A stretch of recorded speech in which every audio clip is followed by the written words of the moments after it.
Ladies and gents, boys and girls, welcome in. This is the Overtime Drive Sunday Fun Day edition, week one, where myself and Cole the Bear Thompson fire off all of our scorching hot takes, give all of our thoughts and reactions on the weekend it was. And my goodness, what a week one it was. We have got a lot to dissect, discuss, and to break down here on this Sunday, August the 31st. 2025. Once again, guys, appreciate each and every single one of you tuning in. As always, make sure you like, subscribe, turn on notifications. Check us out via podcast where you get your podcast. You can also find us across all social media platforms as well as our website, secunfiltered.com. And as always, we are powered by our friends over at FanDuel. Visit FanDuel.com/SECU to join today and get started with $250 in bonus bets when you win your first $5 bet. Once again, that's FanDuel.com/SECU to get $250 in bonus bets today. Once again, this is the Overtime Drive, SEC Unfiltered SEC football show, the best SEC football show on the internet. And this is Sunday Fun Day, a version of this show you will get every single Sunday during the college football season. We break down, react to, and give our hottest takes on the weekend that was in the SEC and maybe even talk some college football outside of that as well. But again, we have got tons to discuss, tons to get into. What a weekend for the league that it was, beginning, of course, on Friday night and culminating today in Atlanta. As always, I am Chris Phillips, helping me break it all down. My good friend, my partner in crime, my colleague, he's one of the best in the business, Cole the Bear Thompson, joins me once again. Bear, what's going on, man? Appreciate you taking the time. Appreciate you holding down the fort on Saturday for our good folks out there breaking down the biggest games today. And I'm really, really pumped to be back here at HQ and be chatting with you, my friend, because there's a lot of things we need to discuss here on this Sunday night. We're going to say it together, ladies and gentlemen. We're all going to come together and agree on this. It's week one. It is week one. Everything that you saw this past week could very well be the storyline of your favorite team in 2025. It could be the culmination of what an entire offseason was or what an offseason wasn't. It could absolutely be the outcome that you have wanted, or it could be the one-time blip on the radar, positively, negatively. We are not going to entirely overreact. We are going to overreact. Let's just be real. We're humans. We're individuals. We're going to overreact to what happened this past weekend. It was a phenomenal weekend for the conference, whether it was good, bad, and different. You could start on Friday night, out on the block on the Brazos. Stupid Cole. You could talk about what happened out in Lexington. Stupid Cole. We could talk about what happened down in Tallahassee. Stupid us. Stupid both of us. Everybody. Regardless, it's week one. We have a lot to get into. How the month of September truly unfolds will tell the entire story of what you can expect for the world of college football and in the conference. But overall, can't complain. Saw some good football games. Saw a lot of positive takes in a lot of great directions. A lot of things that we got to break down. And a lot of things that we have got to discuss that are going to put a pit in the stomach of some fine folks out in an area that I know very well, near and dear to my heart. So unlike Bear, folks, I'm here to tell you, bring all your hot takes, bring all of your overreactions. That's what I'm going to do a lot of here. I know it's only 1 week, but there's a lot of stuff I need to get off of my chest, obviously being on the road all weekend. Really, really pumped to get to discuss it all. Bear, let's get into it. If you don't mind, let's start with that game that I was at. We're going to talk that one. Texas, Ohio State. Longhorns fall to the Buckeyes 14-7. I'll have a full breakdown and synopsis on this, and this is really a good opportunity, Bear, for me to push that every single week I'm going to be doing something called Saturdays Unfiltered, where essentially it'll be a 45-minute, hour-long, kind of just depend on how long I want to go, but segment, breaking down the trip, everything that was, where we went, what we did, talk about the people, the places, give kind of my honest reviews of all of these stops on the tour to go along with the vlog, which will be a lot of fun. So I will save all of my discussion and banter and how Columbus was for that segment, outside of just telling you, Bear, it was awesome. Ohio State fans brought it. The environment was incredible. You know, that place, when it got loud, it was deafening. But, Bear, the game did not live up to the hype. Let's just put it that way.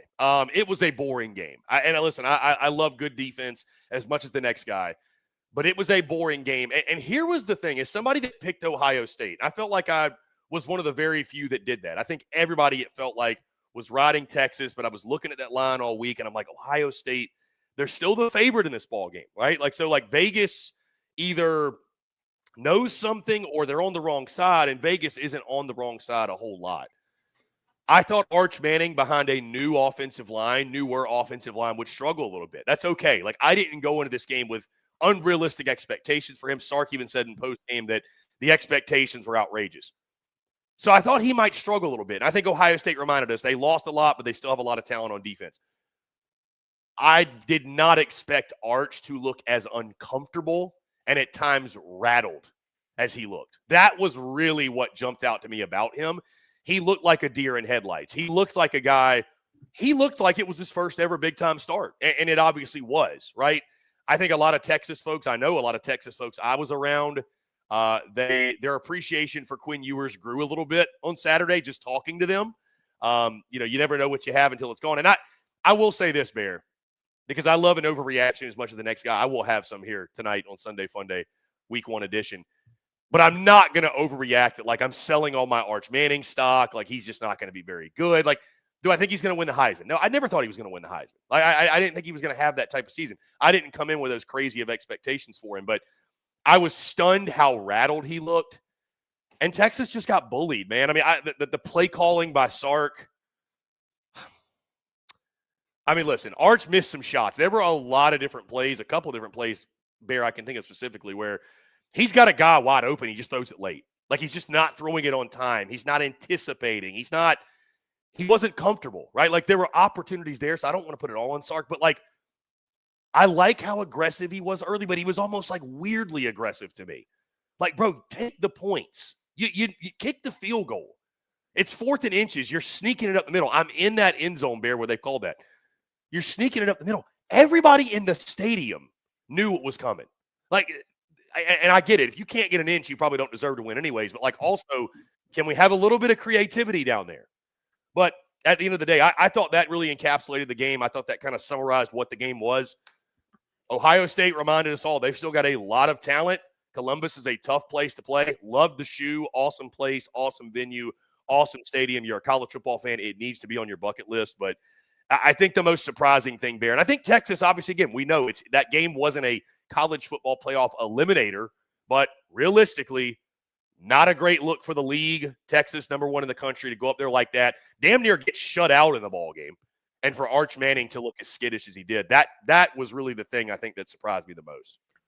Arch aside, I came away still impressed with the Longhorns defense, which, again, that is what's going to be the bread and butter this year. And it was the bread and butter last year at times. What's funny to me is that it's always such a blessing to be the backup quarterback at a major institution. Because of what did I say all last year? Told you, the second that Quinn Ewers leaves and Arch Manning doesn't meet the expectations, you're going to hear people complain and say how much they miss Quinn Ewers. You're going to hear people call for the next guy in line. It's always the greatest job in college football. It's the greatest job in any sport to be the backup quarterback and the next guy waiting in the wings where you don't have to face the pressure and you don't have to see the music. All those things aside, I came away very impressed with how the defense looked because they did rattle Julian Sain. Now, they gave up a few explosive plays. They had a couple of miscues, but overall, that looked like a team that is built to go on a run to the SEC title game, a team that can hold its own in conference play. They just got to find an identity offensively. A couple of things I noticed offensively outside of the Arch, because we'll get to that in a minute. Receivers, they were not being able to break open. Like, that's a credit to where Matt Patricia has the secondary. I think it's a credit to where this overall recruiting and development of talent in the back end has done for a team like Ohio State, because not a lot of people were sold on the Matt Patricia hire. I was one of them. I did not believe in the Matt Patricia hire the second it was made. Thought it was absolutely egregious that you'd go with a guy who was in the NFL, no college experience. But when you look at this point, you got to remember that he does have experience going up against this type of offensive personnel that Steve Sarkisian likes to run. And the wide receivers were not able to break open. The wide receivers did not give opportunities for Arch to be able to connect downfield. So that's the thing that I'm going to worry about until I see it against maybe Florida, until I see it against maybe Oklahoma, because those are some teams that you're going to have to look at and say, maybe that secondary is just one of the best in college football, because it still is a team that is fresh off of winning a national title. They brought in the right talent, and they've recruited the right talent. The running game, I think, was kind of a pedestrian. Play calling, I 100% agree with you. You got to realize that when you are at a 4th and 1 inside your red zone, and you have a quarterback built like Arch Manning, you can't run that play. You simply can't. It's not like having Jalen Hurts in the butt fumble. My bad, the tush push to be able to kind of pulverize him forward when he's got that lower center of gravity. Arch is known for his speed. Arch is known for having great open field elusiveness. He's not known for having a cake in the back end that will just allow you to kind of push your hands to do it and throw him over the line. He doesn't have that. And you had running backs in your backfield that could have maybe played that role, but instead you decided to go trust 16 to get the job done. The play calling itself, to me, was an issue. Now let's get to Arch Manning, which is probably the whole selling point. If you would like to sell your Arch Manning stock, I completely understand. I have no issue with it whatsoever. Sell to me for the bare minimum, and then when it's time for me to cash it out, I'm going to look like a genius, because I know I will. You got to realize that this was, again, his first real road test against a top 5 defense in an environment against a team good enough to win a national title. I understand that he's been on campus for 3 years. I understand that he is a player that has the identity and the understanding of what AJ Milwee and Steve Sarkisian wants. But you have to put it onto the field. And you're not going to do that in the first game of the regular season. So if you decide to listen to the meatheads and to the media Mongols that wanted to overhype Arch Manning and set the bar so high that basically he would have to solve world hunger, he'd have to fix the problem that's going on with our border patrol and a lot of other things that all would have been factors, then by all means, that's on you for him to meet the expectations. I was not impressed with Arch Manning because he looked uncomfortable. He wasn't feeling like he was in his element. I don't know if that was the play calling, but also look at some of the throws that he made, Chris. It just was when it left the hand, you knew automatically, okay, it's an overthrow. Okay, that's a short ball. And there are things that just are correctable, but it was very disheartening because if you expect something as so simple as mechanics, timing, tempo to be a strength for a quarterback that's been in the system for a while, and it actually was a negative. Now, you saw the highlight plays. The pass to Parker Livingstone on 4th down that could have been a touchdown catch, but it wasn't. The other one that was a touchdown catch. Both of those were really good plays. You saw the deep shot downfield to Ryan Wingo. You saw the pass to Jack Hendries. Those are the highlights that you hold on to. It's now coming down to the consistency. Because remember, on those same drives, he had 4 different passes that hit the foot of the target. He overthrew the target. He nearly threw an interception to Sonny Styles, who had the ball kind of touch the nose on the turf before it was ruled an incompletion. All those things happened before Arch was able to kind of get it together. So they're correctable mistakes, but also it is disingenuous. It is disheartening. Now, are we going to see things better of him next week? I think so. Are we going to see him get more comfortable against a less inferior team? Probably. Will we have it all figured out by the time he goes travel down to Gainesville to take on Florida? One would hope, because that defense is still really good. I think the offensive line will improve. I think you do still have a very solid run game, and you have weapons that are good, even if they're not as great as they were last year. But everything comes back to Arch. Arch did not meet expectations. Arch certainly did not live up to the standard that he probably set internally for himself. But this game wasn't all on Arch. This game also came down to a few minute details that ultimately cost Texas. You allowed a 40-yard touchdown deep downfield to Carnell Tate. Not Jeremiah Smith, but the other wide receiver. You had a 3rd down stop. Littleton was phenomenal. Give that kid the 5-star of the game. He is a great cornerback that is going to be a fixture of this defense long-term. But it didn't matter because of Colin Simmons got his hands in the face of the offensive lineman. That negated the 3rd down stop, gave a fresh set of downs. Then Malik Muhammad got a holding penalty on another great play by Littleton, which also led to another fresh set of downs. And then they got to the 4th down call that led to the 7-0 lead. So that drive alone was ultimately the nail in the coffin that set Texas back. When you look back at everything, there's a lot of things that are correctable. It just felt like it wasn't there. I'm not going to overreact to Texas because it's a little bit different. Texas defensively, they still showed up. Several offensive players, they still showed up. There's things that you can take away to where you're still confident in them being a playoff threat. But now we got to have the conversation of, can this team win a national championship? Can the team actually put itself in a position where they are going to rely heavily on Arch Manning to be the dude? And if he's not the dude, are we changing our expectations? Probably. But I still don't worry about Texas the way I worry about some other teams. There were things that were on the field that gave me enough overall optimism, it can be corrected. It can be fixed. And credit where credit's due. Ohio State still has a great receiving core. Ohio State still has a rising quarterback in Julian Sang. They have a good offensive line that was able to protect its quarterback. And in the little details, because that's the thing, is that you look at the numbers would not say that Texas was kind of outworked in this game. It would actually say that Texas probably did its job. You hold a team to 14 points, you feel like that you're going to win this football game.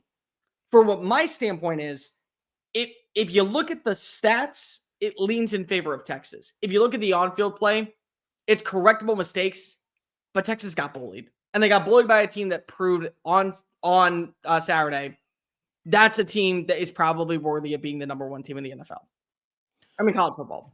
Yeah, I think, Bear, I think that final throw I believe it was his final throw by Arch, the ball that was behind, I believe it was Ryan Wingo that he had to reach up to try to catch. Obviously did not complete it. Which, yeah. Third down, yes. Which, to anybody out there saying, like, Wingo's got to catch that, like, dude, it's a drag route and he threw it behind him. Like, you just got to throw it and hit him in the chest. Like, bottom line, that ball, it would have been an insane catch if he could have hauled it in. That kind of encapsulated the day. I do agree with you, by the way. I want to tip the cap. Texas's defense is elite. There's no question. They're one of the best in the country. It kept them in the game. I thought Ohio State, Bear, did a really good job of, you knew you were facing an elite defense. They didn't make that back-breaking mistake. No. Like, it was just like all game you're kind of waiting. I'm like, okay, Texas needs a momentum-shifting kind of play. And they just never got it. I mean, Ohio State just refused to oblige to that request, right? So, I mean, listen, I know it's an overreaction, Bear. I'm sure you had your thoughts on it, but I'll say it again. Listen, man, I think the SEC is a better league than the Big Ten top to bottom. I think the depth of the SEC is what makes it what it is. The 10th best team in the SEC versus the 10th best team in the Big Ten, for example, or the ACC or the Big 12 or whatever. Like, the SEC is the best conference in the country. Right now, we have to tip our cap and say that the top of the Big Ten is at minimum even with the SEC, if not better. I mean, you got to go take it on the field, Bear. You got to go take it on the field. I know I'm putting it all on Texas, but Texas coming into the weekend was your number one team in the country. They were the number one team in the country. They went on the road as a dog. They were doubted, and people were right for doubting them. So until the SEC starts whipping up on the Big Ten on the field, and they've won back-to-back national titles, I'm not saying it's not debatable, but in my opinion, it's like I have to give credit where credit is due. Like, Ohio State looked every part of, when I think of an elite SEC team. Now, granted, they weren't great on offense either, and Julian Sang, I thought he was fine. He wasn't great. I mean, neither offense did much of anything. But they are SEC caliber, and you just got to tip the cap, Bear. I mean, I hate to do it. I hate to give that much credit, but like the top of the league, Ohio State, Penn State, Michigan, Oregon, they've pulled at minimum even in my mind. And like perception's reality, and we have games, this is again now happened with Texas. By the way, Bear, when is the last time? I'm starting to kind of lose trust in Texas and winning games like this. Like the last time they won a big game like this against a top-tier opponent was when they went to Bryant-Denny Stadium and beat Alabama a few years ago. Who have they really beaten the last couple of years? Steve Sarkisian is essentially what Ryan Day was before Ryan Day won the big one. Like, he's starting to get the label, fairly or unfairly. Can he win the big one? Can he get over the hump? Right? So, I think Texas is going to be fine. I'm not overreacting like they're going to be an 8-4 or 7-5 team, but like there's some real like narratives and some storylines that are being created, already have been created because of what's happened on the field. What I will agree with you on is that the Big Ten, and I'm not afraid to say this, right now the Big Ten's top is better than the SEC's top. Because with the SEC, it feels like that there are more middle tier teams and one or two teams that really feel like they can pull away. Bear, what were we asking coming in the season? Do we have an elite team? Maybe LSU's elite. Maybe Georgia's elite. But I still feel Texas still could be elite. I'm not saying they couldn't, but like that was the big question we had. Do we have an elite team? The thing is that when you look at the Big Ten, they're held down by the bottom 12 teams. And again, we can talk about that there were some miscues early on in the South Carolina game. We can talk about how Inepta felt that Oklahoma coming out, they weren't able to capitalize on drives. Whatever it is, we can talk about those things. But at the end of the day, you still were able to cover the spread and you were able to prove you were the better team on the field. UCLA lost 43-10 last night. Iowa still couldn't complete 100 passing yards. Northwestern lost to a G5 team. Purdue had its fair share of struggles with Ball State at times. Old Dominion gave battle to Indiana, a top 20 Indiana team. You watched as Michigan State and Wisconsin and Nebraska and Minnesota and Rutgers all had their fair share of troubles to looking at what this team was, and especially looking at their opponents making it a lot too close for comfort. We're in the SEC. You didn't see that with South Carolina. Eventually, Oklahoma found a way to pull away. You watched as Missouri put belt to ass. You watched as Georgia. You watched as Vanderbilt. You watched as all these teams against the same quality opponents, which again, that's the point that I got to bring up at this stage. We can mention what happens in November with that week 11 or week 12 game, but in week 1, a lot of these matchups are pretty even, and the SEC did not deteriorate from the assignment. The SEC did its job, which is why I think it's still a better conference. It's not an overrated conference. The difference is that credit is due to the top half of the Big Ten. They have earned the right to say, we belong in that same conversation as your big boys, if not have earned the right to surpass them in some capacity. I think that's very fair. I'm not ready to say that they are ready to run the league, because they're not. Because then what we're going to say at one point, and it's so funny and it's actually kind of condescending in a way, Chris. Remember when there was a time where people would call out the SEC for the bottom dwellers holding on to the coattails of Alabama and Georgia for winning all these national titles and whatnot? Well, now we're going to do the exact same thing with it being Ohio State and Oregon and Penn State. That's what we're going to have. So that's what it is. But still, credit where credit's due. Right now, if you told me the top half of the Big Ten and the top half of the SEC went into a neutral site field, I could see either side coming away with a win. And I couldn't say that 2 or 3 years ago. I can say that now about where the SEC is. You just have to tip the cap, man. I mean, you have to tip the cap for what's happened on the field. Good news for Texas Bear is this, as we move on from this game. You got San Jose State, UTEP, and Sam Houston, your next 3 games. Then you get a bye week. Yep. Before you even have to go to the Swamp.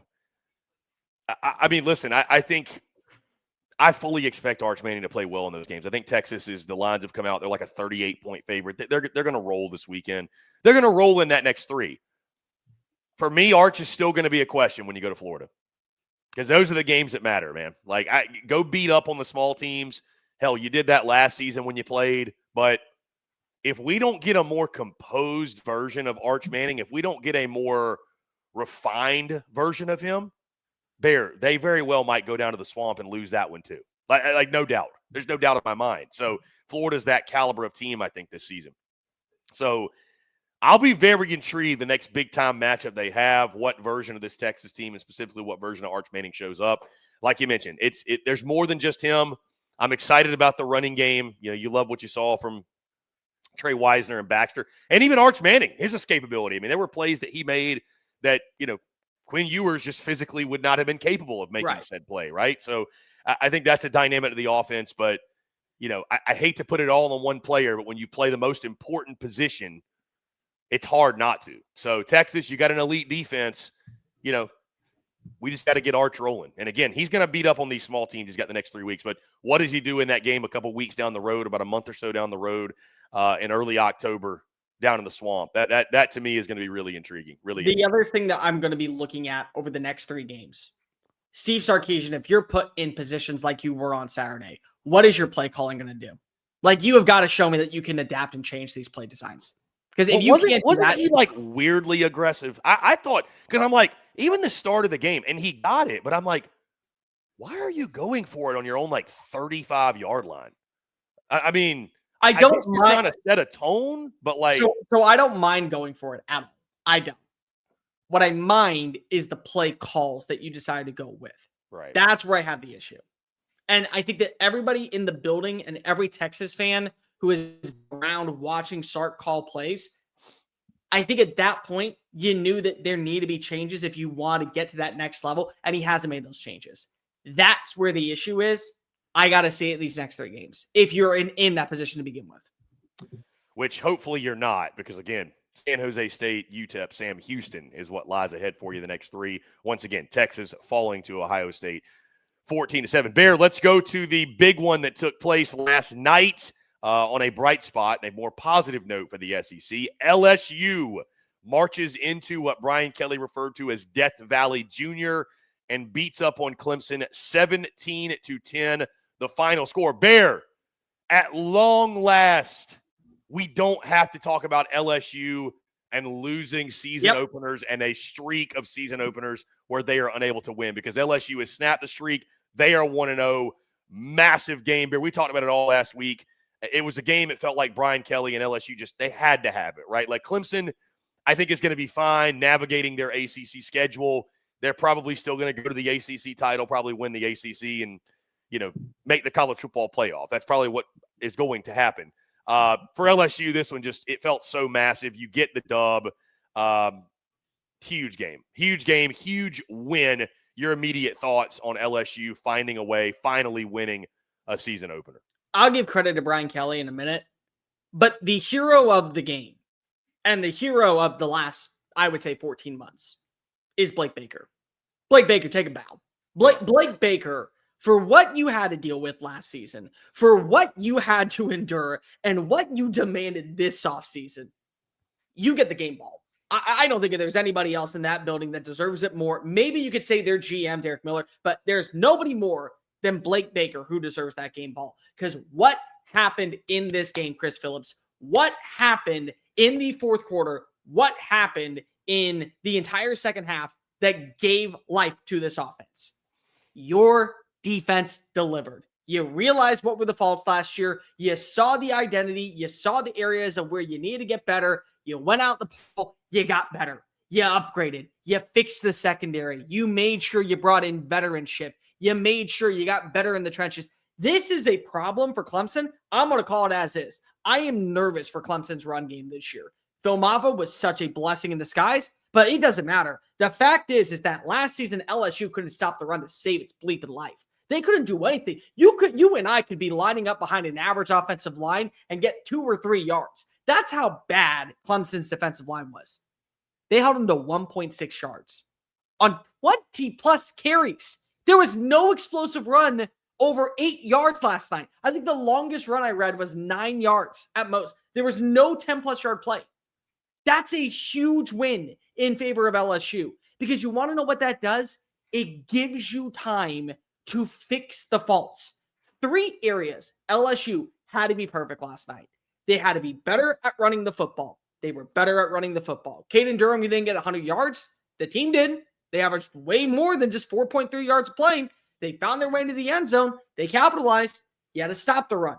1.6 yards of play. You had to win the time of possession. LSU held the football for 36 minutes. You won all 3. Those were massive blessings that allowed the Tigers to be able to go into Death Valley 2.0 and secure a win. Now, offensively, there are some things you got to correct. There certainly are some areas that you have to look at and say, we got to feel confident in ourselves. Aaron Anderson's a stud. Like, missing all the spring practice, didn't matter. 18, who was really 13, came on in there, delivered. They were right back in action like they were all throughout late last season. That's got to be a blessing in disguise. That's got to be a positive in the right direction. You got to feel good about Berrien Brown. Now, Berrien Brown has every right to be pissed as hell this morning because of his first touchdown catch that came in last night, and the final score should have been 24-10. But that's SEC officiating for you, and we can talk about that on another day. We're going to focus instead on what we saw on the game. He adds a couple of big-time plays. Xavier Thomas had some big-time plays. Joe Sloan kind of got into his element and mixed up the offense. You saw Xavier Thomas lining up in the backfield for a few runs. So they had some creativity this year with the offensive identity. That's another thing that you can say is pretty positive for you. But this is still a work in progress for the offense. I don't doubt that Garrett Nussmeier and this receiving core and the offensive line is going to get there. You did it against a still solid defense. Maybe I was a little bit too high on Clemson. Maybe I was a little bit too high on where Clemson was in terms of their potential or their ceiling. But I still think it's going to be a good defense at the end of the day. Maybe not elite, but still good. You're going to get better offensively. The problem was, for years, you had to look at the defensive side and say, what are you going to do to where we're going to have to score X amount of points just to win this football game? You don't have to worry about that anymore. Now you can say, we need to stop. we need you to deliver. And they say, okay, give us 3 plays. We're in, we're out, get the ball back, go to work. It's going to work eventually. You got to feel confident if you were an LSU fan waking up this morning. Number one, to get the monkey off your back if you are Brian Kelly and knowing that you have a coach that you can trust, but also you have a defense again. Like, it doesn't have to be elite, Chris. It has to be good, like slightly above average. Because when you were with LSU in 2019 and Joe Burrow, it wasn't an elite defense, solid defense. Solid defense in the SEC will keep you in every single game and give you the opportunity to win. This offense can get there. But the fact that you have a defense, credit where credit's due, everybody in the city of Baton Rouge, everybody in the state of Louisiana should be praising the Lord and Savior, Blake Baker, this morning or this evening. They should, because that was the guy that single-handedly won you the game. You mentioned it, Bear. Clemson's longest run was 7 yards in this game, 19 carries for 32 yards, a long of 7 by 3 different players. Bear, if LSU can get some things cleaned up, if and when they get some things cleaned up on the offensive side, and if they're playing defense like this now, LSU is a for real national championship contender. And I look at the job that you mentioned Blake Baker has done. You think about how horrific they were defensively back in 2023. How far they've come from that point to now is absolutely incredible. I think a lot of credit, too, needs to go to Garrett Nussmeier, 28 for 38, 230 yards, a touchdown. Did not turn the football over, right? That plagued him a season ago, the turnovers. He has taken a step. You know, he has, you can see the maturation. He has really come into his own. It wasn't just lip service, and it wasn't just, coach speak or what have you. It wasn't fluff. That he really took accountability in his turnovers from a year ago. And when he's talking about what he learned from last season and, why he was coming back and just his mentality coming in the year, he has taken a step forward. He has matured. A mature Garrett Nussmeier is going to be an efficient Garrett Nussmeier, and an efficient Garrett Nussmeier with that defense, especially because, again, you mentioned it, Bear. The offense is going to come along. They have plenty of weapons. Give Clemson a lot of credit, too. They're elite on the defensive side of the football. LSU's cooking, Bear. LSU's cooking. That offense, get some loose ends figured out, get fixed. Everybody's going to get better, obviously, from week 1 to week 2, et cetera, right? You're learning more about your football team, improving things, cleaning things up. They're playing defense like this. This team can win it all. Like this team absolutely can win it all. And now if you're LSU, Bear, listen, anything can happen. So I don't want to say anything is like a lock or anything like that, but LSU to the college football playoff. I mean, this you are now working ahead of the sticks because of this win over Clemson. Like you are working ahead of the sticks. So, yeah, massive. I mean, Brian Kelly just had to have it, Bear. He absolutely had to have it. That was a great game. Good for the SEC, again, to go on the road and get that dub. But, yeah, love what I saw from the defense. And I think Garrett Nussmeier, too, man. Like the maturity and the patience that I thought he had last night was really, really impressive. And I agree with you, too. Joe Sloan was in his bag. I love the Xavier Thomas in the backfield. That was awesome. I just – the creativity of that was great. So, yeah, this LSU team, man, for real. We were kind of on the, some people were on the fence about them a little bit. I thought it was fair.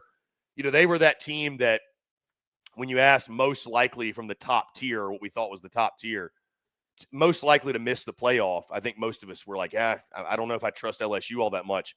They proved a lot to me last night. So that's a big 1-0. And, yeah, you get things cleaned up offensively. That defense, they play like that. It's a national championship contender, no doubt. Correctable mistakes, like the big fumble right before halftime by Chris Hilton. Like that's inexcusable. We can both agree that you need to make that play. You need to make that first down and not get the ball back because again, we're talking about you getting screwed over by officiating. And I want to talk about that before we move on.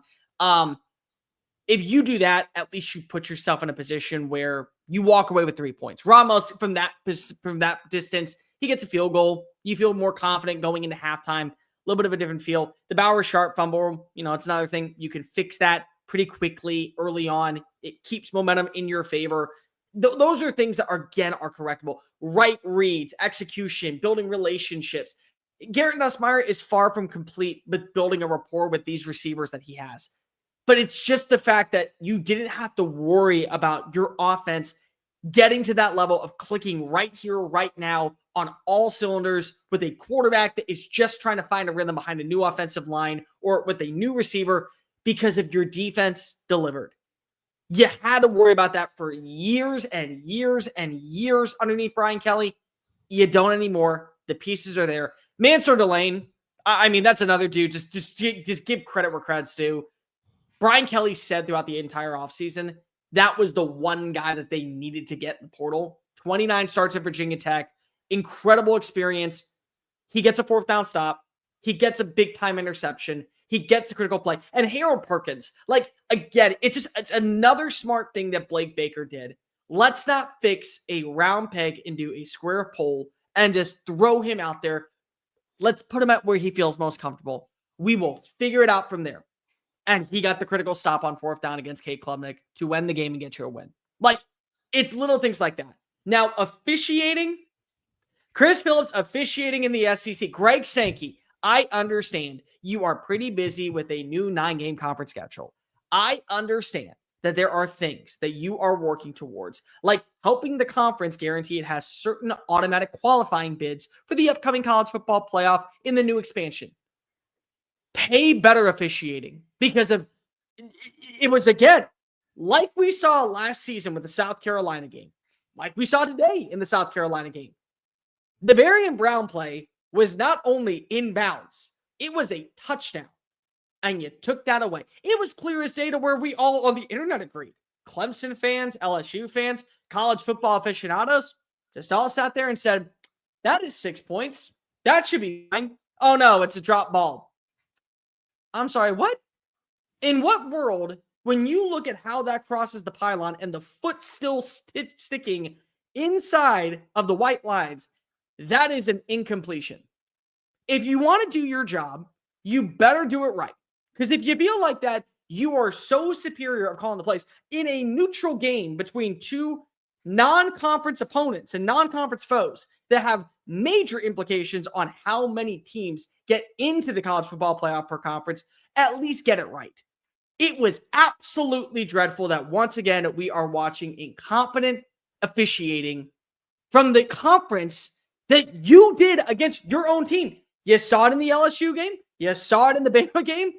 You saw it in the South Carolina game. You saw it in the Ohio State game. And if you didn't see it, Chris, you heard about it because Joel Klatt could not help but bring it up like 16 million times. So if you're going to have officiating, either be right down the middle, neutral, fair, or get the calls right. But that was a touchdown. You've made a lot of mistakes in week one, but it's week one. You have time to fix it. Yeah, that was absolutely a touchdown. I agree. There was a lot of sloppiness all across the board. So I think LSU will get it cleaned up. I'm excited for this team. I really am. I think all of a sudden it's only 1 week, but if we're overreacting, maybe LSU's your favorite or one of your favorites at least, right up there with Georgia. That's a fair overreaction at this point. Yeah. I think it's an overreaction, but that's what we do, right? So again, huge win for LSU. I think we can all agree, Bear.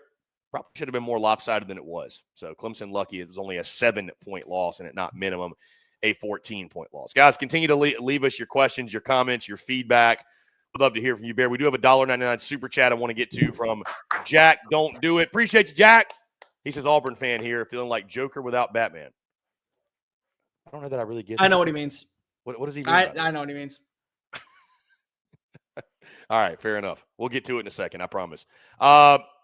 Bear, we were just talking about him. Let's discuss it. No, let's not.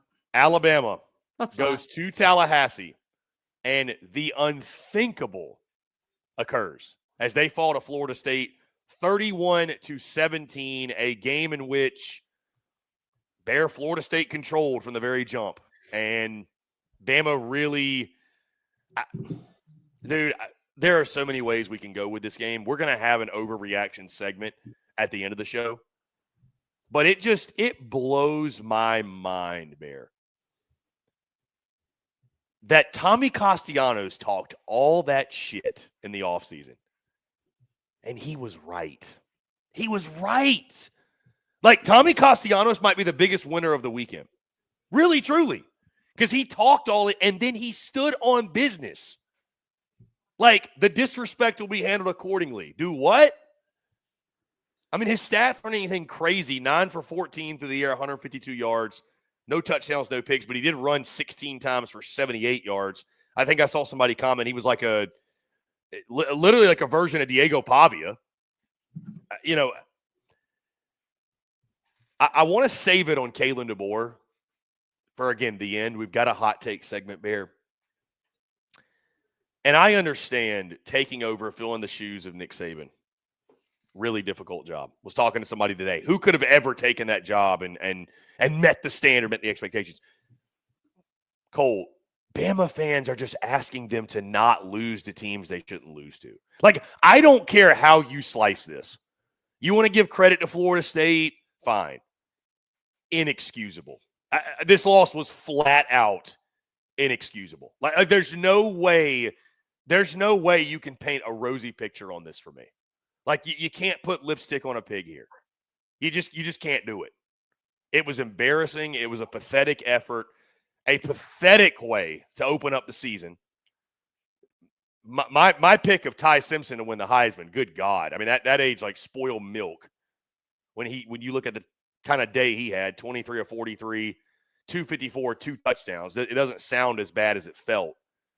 Bama couldn't run the ball. They gave up 236 yards rushing. Kane Womack, what are we doing? What are we doing, Kane Womack? I just, Bear, that was hard to believe watching that. That was, and hey, you called it. You actually kind of called it. You didn't pick it, but you did warn us, didn't you? Every year, top 10 team goes on the road, week 1, somebody loses. Unranked ACC opponent in their backyard. Yeah. And this year it was Alabama. I don't know how you can put a positive spin on this, Bear. Like I Bama fans are pissed, and they should be pissed. And I got to get to it. I can't wait to end the show. I'll reiterate at the end. Bear, I know this is an overreaction. I don't care. Brother, I'm out on Kalen DeBoer. And I'm out. I'm just, you'll have to pull me back in. Because, again,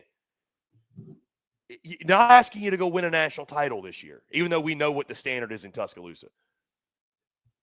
How are you losing to these teams that are inferior to you on paper? Like, is it a talent issue? I don't think it's a talent issue. So it's got to be a coaching issue. Like there is some sort of disconnect. And again, you can't be Nick Saban. You got to be Kalen DeBoer. I don't know that Kalen DeBoer's Alabama is an acceptable Alabama. They are so far removed from the Alabama standard, like it's not even funny. Like you're seeing clips and like when you're watching them, just the way they play. Like it's one thing to go out there and just get beat. The way they play, though, at times is just, it's mind-boggling. It's disheartening. Bama fans are pissed off today. They should be pissed off. I mean, dude, all you can do if you're Alabama is go beat up on ULM in Wisconsin. That's not really going to do anything for you. It's not going to buy you any goodwill with your fan base. But beat up on those teams, go into your bye week. You're going to have to beat Georgia, I think. And I'm not saying, like, get the fan base back on your side from the standpoint, like, do I think Bama's going to pay $70 million? Nope. I don't think they're going to do that. I mean, things would have to just truly implode. So I don't think they're going to do that, Bear. Maybe they do turn it around, but you need to beat Georgia. You need to beat Georgia to get those good feelings back and those good vibes back. And you're not even remotely close to that right now, obviously. Again, there is no way to put a positive spin on what took place in Tallahassee on Saturday. Nope. So I'm not going to try to. I am going to give credit where credit's due. And you don't have to, but I will. All the unknown, all the uncertainty, all of the moves made this past offseason by an organization that went 2-10 last year, it clicked. And it may click for the rest of the season. It may have clicked for one Saturday at Doak Campbell Stadium in Tallahassee, Florida against a top 10 team. But it clicked. You proved that you made the right hire at offense coordinator. You proved you made the right hire at defense coordinator. You brought in the right pieces when it comes to the transfer portal. You got a good quarterback. You had solid weaponry. Your defensive additions were phenomenal. All the things that you wanted to see if you were a booster buying into Mike Norvell being your coach long-term, you got to see. You got that. So I got to tip my cap to you on those things. At this point, you have got to feel confident going into conference play. That's it. You have to. Now let's talk about Alabama. I did not cry. Not even a little bit, Kevin. Never would. Never have. Never plan to. Alabama scored, had 55 rushing yards on that opening drive. They had 21 the rest of the game. They had one explosive run of over 8 yards. Florida State had 7 by the time that we were entering the third quarter. They went into Florida State territory on 4 different occasions and walked away with 0 points during that span. On top of that, they were outgained after the opening drive, 388 to 274. They had fewer rushing yards, rushing attempts. They also had fewer passing yards before the fourth quarter. They averaged 10.9 yards a play, Florida State passing versus 5.9 yards a play for for Alabama. They were outgained in first downs. They were worse on third down conversions. They were 20% on fourth down conversions. They only were able to keep this thing close because of the time of possession. And once again, Alabama has now lost to an unranked team for the 4th time in 13 games in the regular season. It took Nick Saban over 16 years to have that happen. It's a problem. It is. Now, I'm going to push back on something that you said, and it's the Ty Simpson thing. Ty Simpson wasn't great. Ty Simpson certainly had his faults. Definitely you want to see a little bit more from him. But Ty Simpson showed up. Ty Simpson, when you look at the way that he played, the numbers won't back it. But when you look at the way that he played, this is why I tell people all the time, when you watch the stats and you look at the numbers and you say, I knew what happened in the game, go ahead. Explain what happened to me in the game. Because I can tell you right now, I watched every single play in that matchup. Guess what happened? Ty Simpson and Jeremy Bernard offensively showed up. They were the only two. The offensive line didn't show up. They had no life whatsoever. They were getting bullied off the line of scrimmage from the get-go. On top of that, there was no life in the rushing attack. No running back wanted to take control in place of Jam Miller. Ryan Williams had constant drops, the exact same way that Jeremiah Smith had drops. You talk about the way that Rico Scott only was targeted one time. Nobody had an explosive play downfield of over 30-plus yards outside of one receiver. That would be the one that decided to show up with over 100 receiving yards. Defensively, your defense looked like it was basically going through the motions and thought that that would be constantly enough. I'm sorry. The problem with this Alabama team isn't, in my opinion, even Kalen DeBoer. It's the attitude.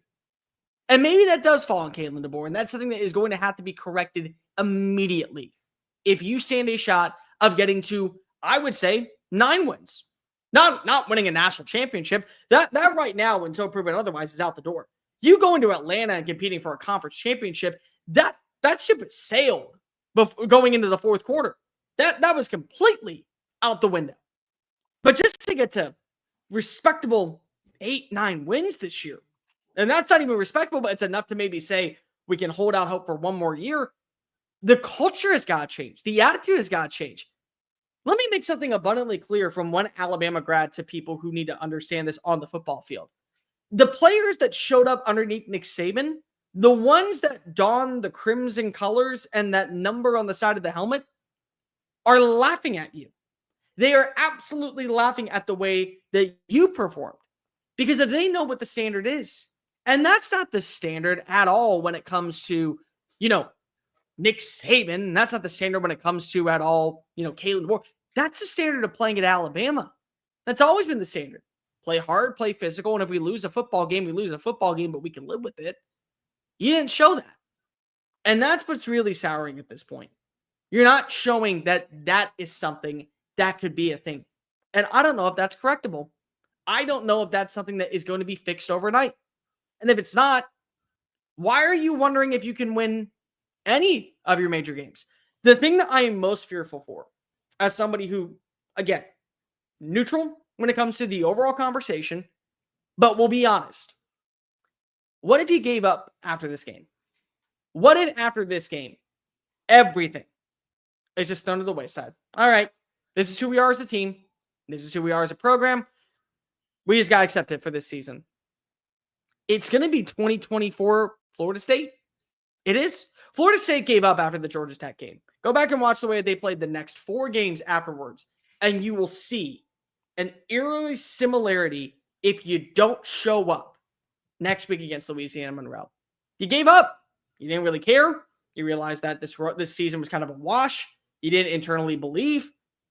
But what's so interesting is that our eyes and the conversations we were having, the whispers throughout camp, throughout spring intel, the way that it was going into media days, the way that we were talking with Tim Keenan and the way that we were talking with Deontay Lawson and the way that you heard from Kalen DeBoer, it just felt like there was a second notion. There was a new wind. There was an identity that was supposed to be transcendent. And it's not there. It's the same constant careless mistakes. One of the most underlying things that still is sickening to me right now is the fact that Alabama, in now 15 games, full year, add on, has been penalized more than its opponent in every single matchup. Every single game, they have been the more undisciplined team. That can't work. It just simply can't. And honestly, if you're not going to do it for the fans and you're not going to do it for your teammates, do it for yourself. Sincerely, do it for you. Because if at the end of the day, I'm going to talk about Alabama however I see fit. The national media is going to talk about Alabama and clown you or praise you however they see fit. You have the ability to change that narrative. You do. The inability to stop the running quarterbacks, it still is there. The inability to not get explosive plays, it still is there. And I understand that I can look at this from the perspective of Lee Corso on his final game, working in the booth, went 6-0 in all of his picks. And on top of that, every single school that he coached at won a football game. Maybe the college football gods just said, this game, cool, we're going to give it to you, bud. Maybe it's the fact that the last 3 times Alabama has lost a football game, Joe Tessitore has been on the call. Maybe that's it. I don't know. That's a fact. Those are just things that are real. What I do know is that this is not sustainable. It simply isn't. You got 4 weeks to figure this out.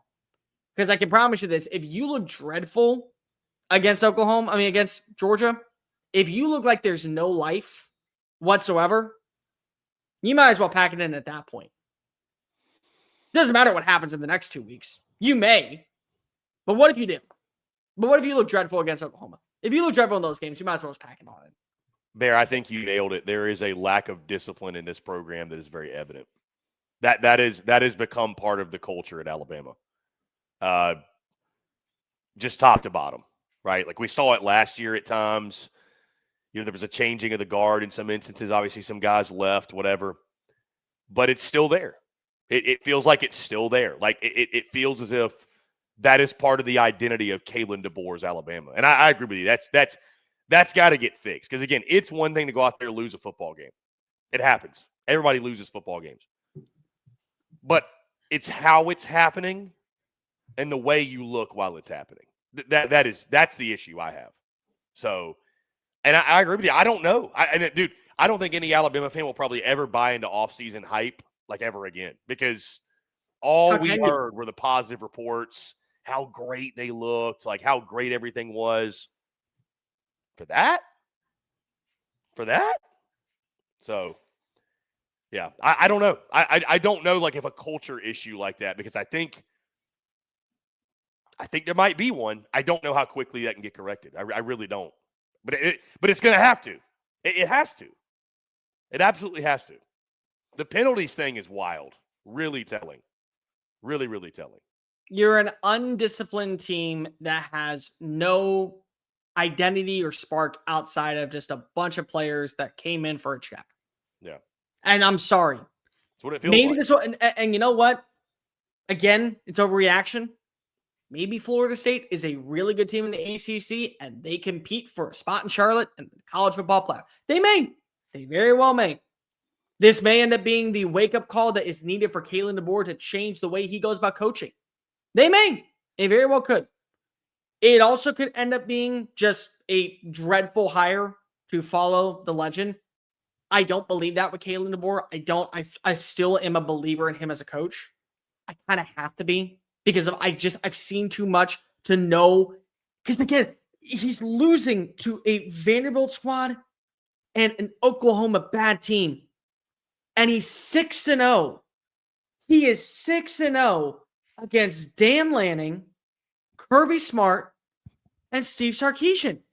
Are running quarterbacks his kryptonite? It looks like it. Okay, I mean, and by the way, to all the Alabama fans who are screaming into Twitter at Gus Malzahn, tweeting just like old times, I'm going to be completely honest with you. He's earned the right to call you out. Gus has earned every single second to say whatever he wants. Gus was deep in his bag, man. You got to give him credit. And if you don't want to give him credit, that's fine. But he is well within his right to say whatever he wants, and you just got to sit there and kind of take it. Because he does this to you all the time. And you had time to prepare for it, and you knew what type of quarterback that Thomas Castellanos was, and you knew what type of offense you ran, and it didn't matter. That's just an Alabama thing. Sometimes there are coaches that just have their way with you, and that is Gus Malzahn. It kept him employed at Auburn for probably longer than most fans wanted. It gave him a second life all the time. Lo and behold, he did it once again just in Tallahassee. Bear, before we move on, I do want to highlight a couple super chats. Our guy, Corey Broach. Couple super chats from Corey. Appreciate you, Corey. $1.99 super chat. Another $1.99 super chat. Florida still giving belt to ass to Florida State. Not going to lie. We got a long way before that one. And he loved that comment so much, he left it twice. A $4.99 super chat as well. Florida still giving belt to ass to Florida State. Not going to lie. Again, we'll see. Again, that one's end of season. Long way to go.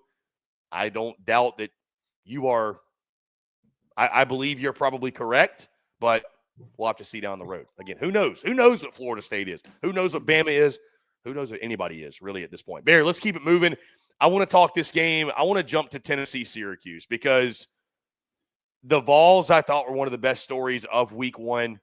And I feel like even though I picked them to go 8-4, been really critical of them over the offseason, especially Joey Aguilar. I had a lot of my Tennessee buddies reaching out to me, as they should have. How you feeling about Joey Aguilar now? Because I had him ranked 16th out of 16 SEC quarterbacks coming in the season. Certainly he performed much better than that. 16 of 28, 247 yards, 3 touchdowns, no picks. You ran for 248 yards, Bear. Tennessee just bullying Syracuse in the 45-26 win. This felt like peak Josh Heupel to me. Like, really, truly, and what you and I talked about, like, getting Joey Aguilar in a Josh Heupel system, what he can do within the potential upside there. And I'll be honest with you, Bear. From what I saw from Joey, Tennessee's upgraded at quarterback. Joey Aguilar is a better football player than Nico Iamaleava. Now, we'll see how it plays out for the entire season. But Joey was doing some things Nico was not doing last year. Like, just period. So, really impressed with Tennessee. Really impressed with Joey Aguilar. I tip my cap to you. I think there's obviously things on defense you got to clean up, secondary issues. We're very well aware by watching that game yesterday. I think there's some things in the secondary you got to get figured out and get fixed. But almost a 50 burger for the Vols in the season opener. Just what the doctor ordered. And again, it was all engineered by number 6 under center. Can I start with the negative, please? I promise there's a reason why I'm starting with the negative. Your secondary has got to play better. Now, I'm not saying that it can't. Jamad McCoy getting him back fully healthy absolutely is going to help you out. You made some critical plays, especially with the Colton Hood fumble recovery. Those are things that you can have. But you allowed 6 explosive plays. You did. To an offense that is going to be, I think, good, but it's not going to be great. Jonte Cook's awesome. Like, we knew that Jonte Cook, the potential that he had at Texas was through the roof. He's in the right system. He's around a guy who I think is going to lead him in the proper end. He is exactly going to end up meeting all the expectations. But you have got to fix those things. Okay, cool. Now, with that being said, Tennessee's floor, I think, has been raised. I think that this is at least an 8-4, 9-3 team. And it's because of the quarterback. It is. I didn't worry about them running the football. If you know anything about Josh Heupel, like, the thing is that we talk about the vertical passing attack not being there the last few years. That's fine. That's totally fine. But they run the football. They've always run the football. They've always been efficient with moving the ball on the ground. That has been Josh Heupel's bread and butter. Did it once again. And I understand it's against a very overrated defense that I don't think has a lot of life right now in Syracuse. But when you average 6.4 yards a play, 5 runs of over 20 yards downfield, 248 yards on the ground. Like, absolutely. You did exactly what was necessary. But I agree with you. It's a massive upgrade. I said last night before I turned on the UCLA-Utah game, because I want to finish the live stream, that I'm not sure Nico Iamaleava is a worse player than Joey Aguilar. But I do believe that Joey Aguilar is a better fit for Josh Heupel's offense. I still believe the latter. I also do not believe the former. I think that Joey Aguilar right now is miles ahead of a football player than Nico Iamaleava. Looked dreadful last night in the offensive personnel that they were running out in UCLA. Got boat race, dog walked, taken to the curb, put your teeth down, smash your face in, like all that. There was hate watching going on in Knoxville, Tennessee, and around the country of that kid out in the Rose Bowl. There was so much. I could not stay off of Ball's Twitter. It was awesome in that standpoint. Joey Aguilar raises your floor. Like he just does. You got the deep ball there, and you're going to get there with your other receivers. You're going to figure out a way to get more of Mike Matthews. You're going to get there when you look at what you have with Chris Brazo, and you'll figure out a way to get involved with Miles Kitzelman. But he had 3 touchdowns. You had 5 plays of over 20 yards down the field, and the 73-yard pass alone.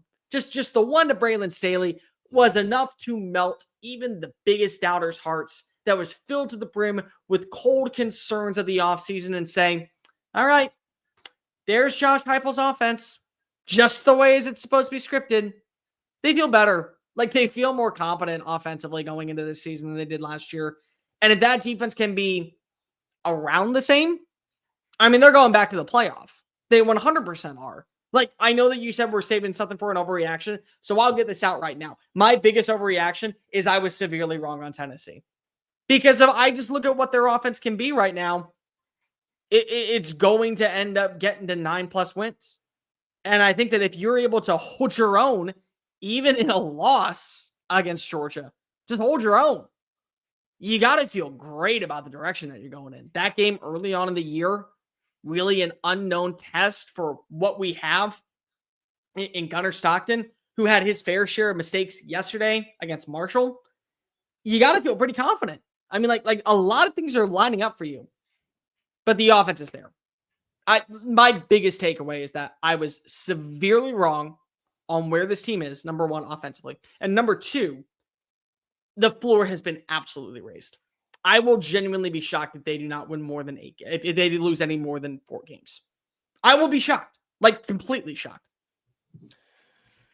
Yeah, I feel like I was wrong on Tennessee as well, Bear, to be honest, even picking them to go 8-4. But I will say this. I was already obviously fired up for that Tennessee-Georgia game in a couple weeks. I am really stoked for that one now. And that'll, of course, be the big test for Tennessee and Joey Aguilar. And we all know about the track record there with Kirby Smart and his success against the Vols. But, yeah, I mean, it's impossible not to have watched that game, watched the highlights, and see what Tennessee did, not be really, really excited about them. Again, got to get the secondary issues fixed. Had some young guys back there playing, as somebody pointed out. So I do think they'll be better. But, I mean, 247 yards through the air and then 248 on the ground. I mean, the definition, obviously, of balance, that is exactly what Josh Heupel wants to do. They love to run the football. They love to establish the run, play that up-tempo game. And it seems like they've got the gunslinger to do it. And Joey Aguilar, again, is he going to be a perfect player? I don't think so necessarily. I think there's going to be times where he makes mistakes because he is a bit of a gunslinger. But he is a really, really good fit just watching him. It feels like it's the right fit for Josh Heupel's offense. I'm excited to see how he plays out and continues. Certainly he's much better than where I ranked him in the preseason. That is for sure. A game we expected Tennessee to win, Bear, but the way it happened, that's what was so impressive. I will say this. I'm glad that once again, we're back to seeing a balanced rushing attack with multiple runners. 2 guys over 80 yards, 1 guy over 38 yards, and you can intermingle that however you want going into next week, and certainly when you face off against Georgia. That is another thing that hindered your success last season because you were so codependent on having a guy in Dylan Sampson. That being back in, that's another thing that just kind of warms my heart and says, you're good. You're fine. Balanced offense. Congratulations. Welcome right back to the conversation. I was wrong. I should have had your rank to begin with. You're going to be ranked this week in my top 25. Congratulations, Tennessee. I was an idiot. I am so sorry. I know Syracuse isn't great, Bear, but it's hard to look at the way Tennessee played and look at their schedule and not think about them as, hey, this is a team that realistically can make the college football playoff. Yeah, 100%. I mean, the schedule sets up so well for them. You were allowed to lose 2 games. Pick the 2. Yeah. Win the rest. And you can with this offense. Yeah.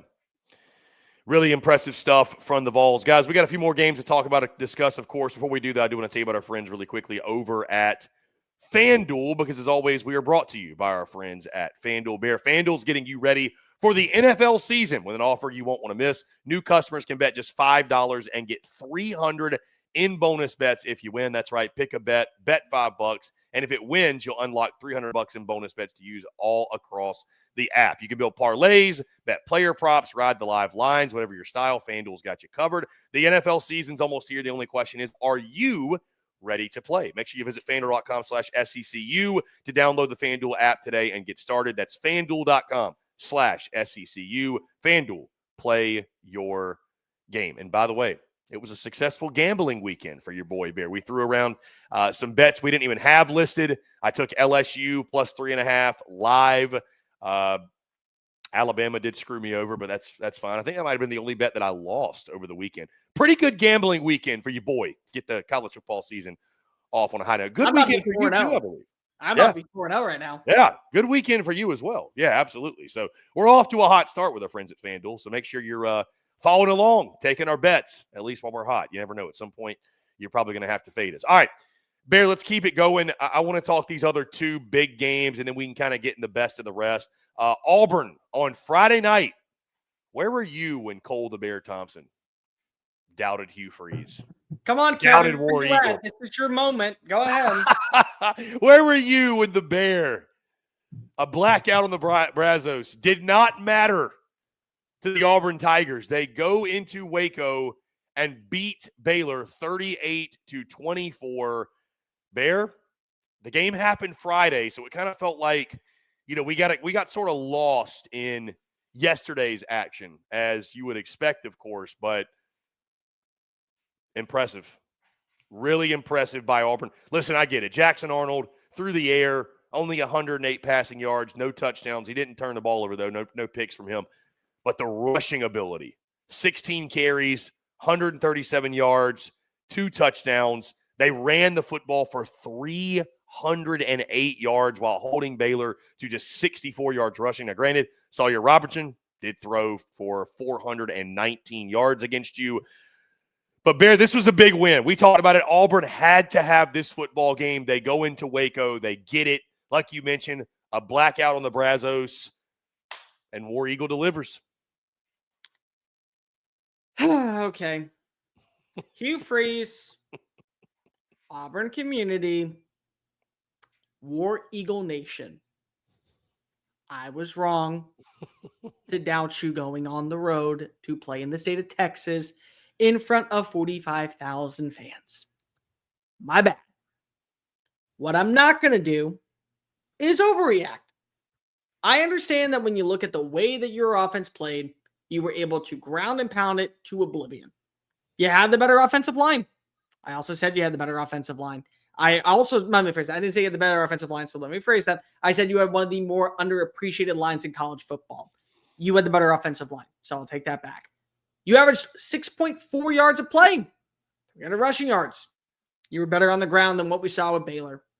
Baylor did not make any adjustments to its defense. They allowed their front lines to be bullied, beaten, and brashed, and never allowed the defensive backs to play near the box to take those deep shots down the field. That did not happen. So you just said, hey, stop the run, we'll throw the football. Couldn't stop the run, you didn't throw the football. You had 11 receptions, no play over 26 yards, less than 120 passing yards. Was enough to get the job done. That's fine. I'm still nervous about Jackson Arnold. And I'm allowed to be. Because if that's the way that you're going to play against SEC teams and you're not going to have the identity through the air and defenses that are going to make those type of adjustments, allow you to take those shots, and we don't see it, then I'm allowed to still have my concerns, my wearies. I'm still allowed to say that there are things that I have got to guarantee are going to transcend with this offense, and that the way Jackson Arnold plays is not going to always be hero ball, trusting your legs to get the job done, and then eventually it knocks you out of a game in a crucial gotta have moment. Like, those are things that I can just say. You are given what the defense gives. You are allowed to take the shots at what the defense gives you, and you did. The defense never made the adjustments to play near the line of scrimmage, therefore allowing you to take the deep shot down the field. That's fine. So if I have to admit neat crow on that one, that's cool. But I'm going to have my reservations. Your defense still allowed 400 plus passing yards to a quarterback in the Big 12. Now, if you throw in his mobility and Jackson Arnold's legs and that passing attack, I still feel vindicated. I'm not going to change my tone on what I said about you. I think that you would be a college football playoff team that if you had Sawyer Robertson as your starting quarterback. I will. I think that's a fair statement. You have 400 pass yards against your defense. That guy with his legs, with this rushing attack, with that wide receiver core, night and day difference. But I will humbly apologize and say you probably were going to win this game. You outright proved you were going to win this game. And also, a thing that I thought was a very underrated thing that we're not spending enough time talking about, special teams, Chris Phillips. Special teams this weekend were massive.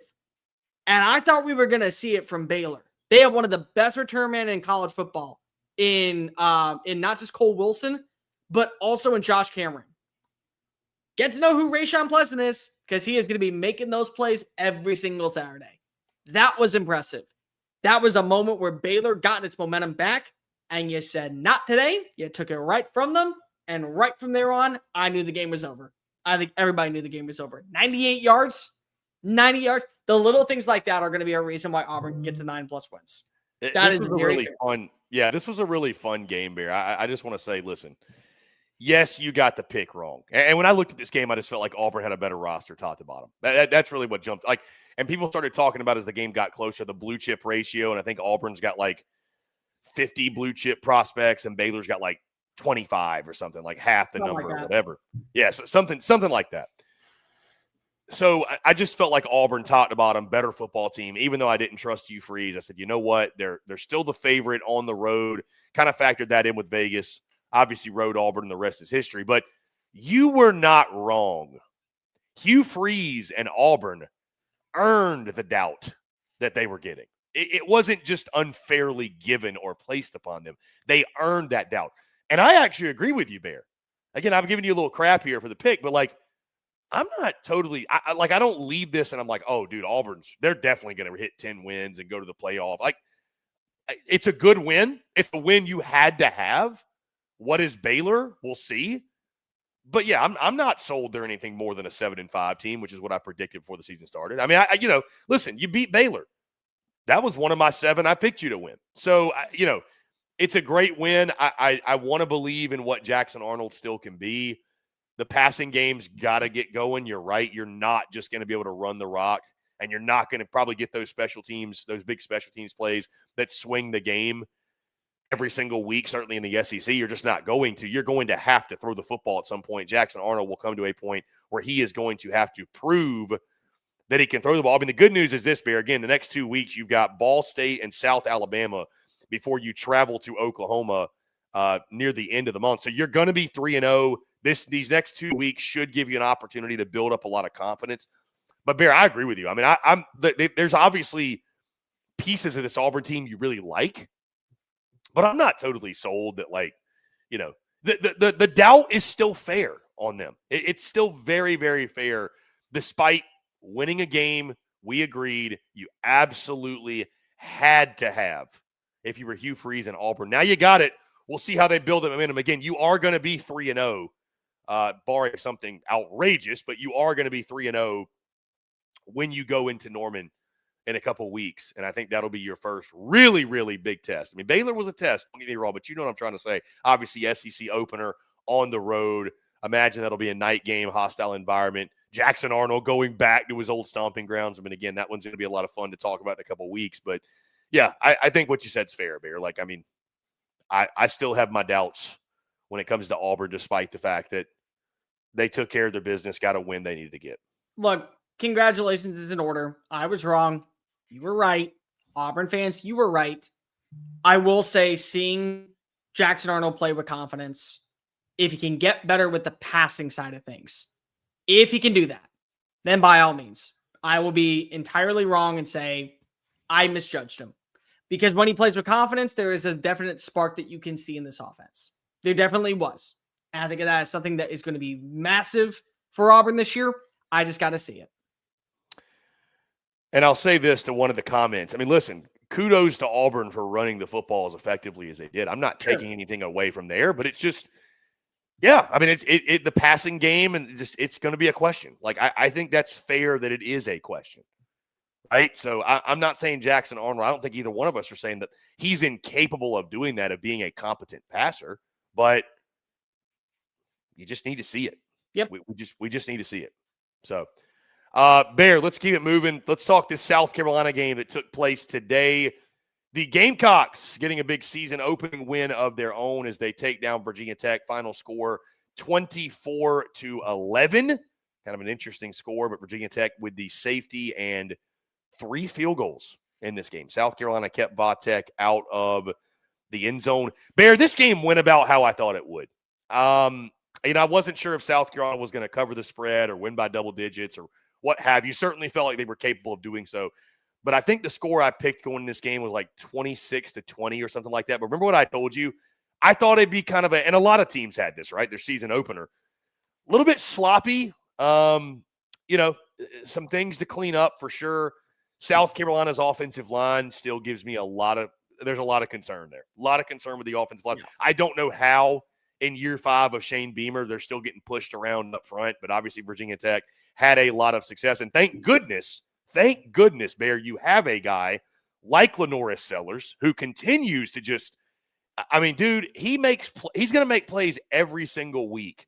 Like some of the ones we saw where, he looks dead to rights back there in the pocket. He's able to escape a guy. The video that I know you and I both posted, we threw on social media, that really just encapsulates who and what LaNorris Sellers is. I saw and heard your post-game thoughts, and I agree with you. When you have a guy like 16 under center for South Carolina, they really just are going to go as far as he carries them.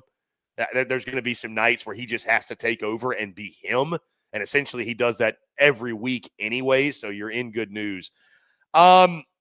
Defensively, there's still a lot of talent there. There were a lot of questions, obviously, about the defensive side coming into the season. A lot of questions from me. There's a lot of good ball players on that side of the ball. Dylan Stewart is a one-man wrecking crew. I like what they've got at the linebacker spot, a lot of athleticism. And your secondary is still just full of playmakers, right? And then special teams. You mentioned it, Bear. You mentioned special teams. Beamer ball comes. I mean, listen, it only made sense in the Beamer game with a Beamer and Virginia Tech, we're going to get a big special teams play. And the irony that it's Shane Beamer against his father's old school in a place where he grew up and he cut his teeth at, and he obviously coached at. So that one meant a lot for him, an emotional win, a big win against South Carolina. Bear, I still say. And, oh, by the way, another huge takeaway from this game, is Nick Harbor wide receiver 1? Yeah. I think he might be. Yeah. It was good to see, everybody loves talking about EA College Football 26, the video game, and how great of a player he is, and just send him deep down the field and throw it up. Nick Harbor's down there somewhere. We actually got to see that in real life. We actually got to see it play out in real life, that 64-yard touchdown catch that he had. All in all, Bear, impressed by the win. It's always good to go out, especially for South Carolina, who's been a little bit shaky in openers. Biggest concern I have probably right now is the offensive line getting fixed. But when you got a guy like 16 under center, man, he's just every single week going to give you a chance because of the plays that he makes. And I think he's the SEC's most dangerous player, Bear. I think he's the most dynamic player in the conference. I told you coming in the season, I thought he was the best football player in the SEC. You saw more examples of why why I thought that today with just some of the things he does. You can't coach it. You can't teach it. It's God-given. And it was enough today to get the win. This is for my South Carolina fans and my South Carolina fans only. So everybody else, tune off. The final score was 31-11. We all know it was. Unfortunately, SEC officiating cost you once again. Now, that was a horrific call. That was terrible. Like, what is the catch? What is the catch? SEC officiating, again, do better. Please do better. Now, with that being said, this is one of those teams that when I look at, I saw a comment earlier, I want to see better play from quarterbacks on teams that I feel like can win a national title. I saw that. And so, okay, I agree with you 100%. This is going to be one of those teams where if LaNorris Sellers is on every single week, they have a shot to go to the college football playoff because of who is the quarterback. There are teams out there that can trust having a good roster and an average quarterback to where if they don't make a lot of mistakes, you'll be in a good position. Then there are teams that need their quarterback to go above and beyond, and they're going to find a way to make it to the postseason. That's South Carolina.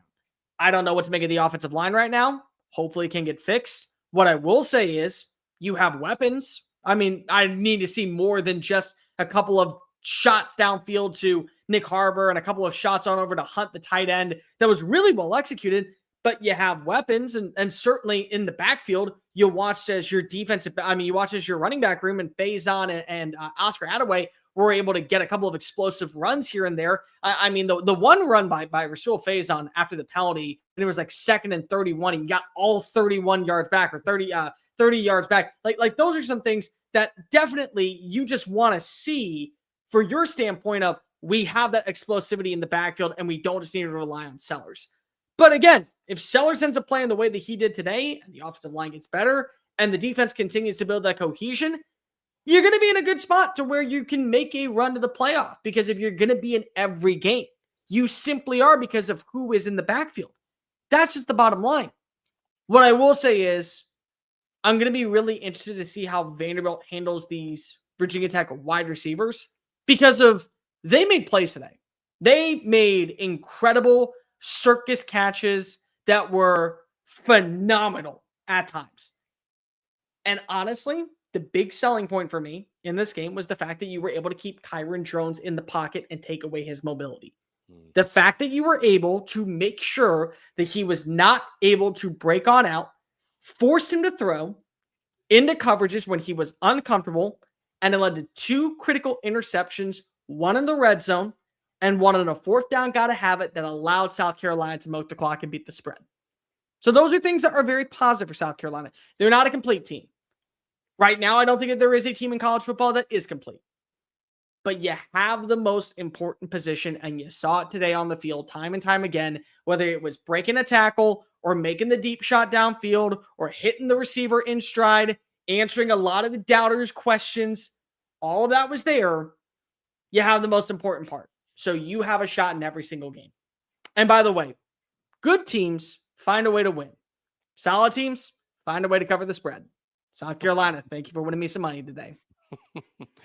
Yeah, that was a bet you took in that game. You had South Carolina covering. I was shit bricks for a while. I'm not gonna lie. I was on edge all the way up until that punt return. I do want to mention this because somebody in the comments already did. I wanted to get to it anyways. Fred Johnson's a stud, dude. Awesome. He's a stud. Yeah, I remember when South Carolina was recruiting him. It was a big time get when they got him.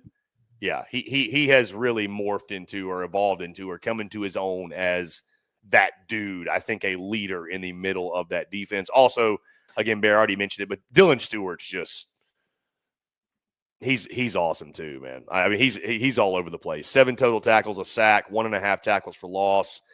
He was a nightmare for Virginia Tech.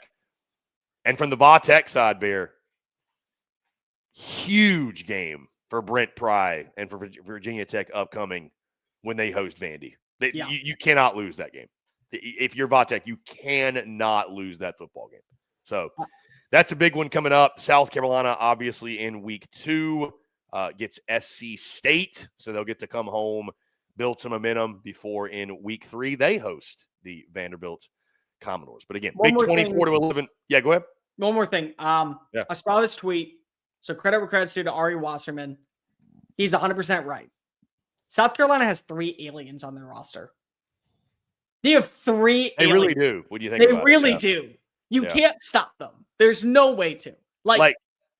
They can't. Nick Harbor, Dylan Stewart, LaNorris Sellers.